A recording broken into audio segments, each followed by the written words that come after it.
Hajj is farz on every Muslim who is mature, baligh, who is aqil, sane, and who has the ability to get to the house of Allah. The ability is in two ways: wealth, mal, and rahila, sawari.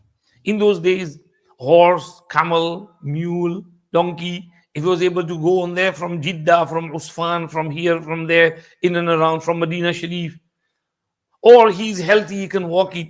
People used to walk from Medina Sharif to Makkah Sharif, 400 kilometers. So if you are able to get there and you have enough provisions, then you should get there. It's duty. Hajj is farz upon every Muslim, mature, male, female. The only additional requirement for ladies is that they have to have a mahram. If they don't have mahram, they have to find one, or if they can't find one, they have to wait until they find one, put the Hajj amount money on one side, and when they find the mahram, then they can go to Hajj. And if they don't find the mahram, then leave that money on one side and make wasiyat, that if I die without doing Hajj, do my Hajj badal. So there is this additional requirement for ladies. Now, since ladies are here, once Hazrat Aisha radiallahu anha asked Nabi Kareem sallallahu alaihi wasallam, Ya Rasulullah, can we go in jihad fi sabilillah? And Prophet sallallahu alaihi wasallam said, no, jihad is for men.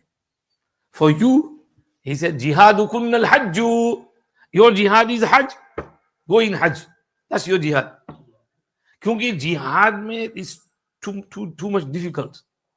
Fight करना है, जान खतरे में है, you get injured, you get killed. He said, no, not for ladies. ये ladies का काम नहीं है. Ladies, तुम हज में जाओ. जो डिफिकल्टी मर्दों को जिहाद में होती है, वो तुमको हज में होगी. तो अल्लाह पाक तुम्हें हज में वही सवाब दे देंगे जो मर्दों को जिहाद में देते हैं. तो लेडीज को तो हज का सवाब बढ़ जाता है. Their sawab increases in comparison to the gents. ज्यादा सवाब मिलेगा.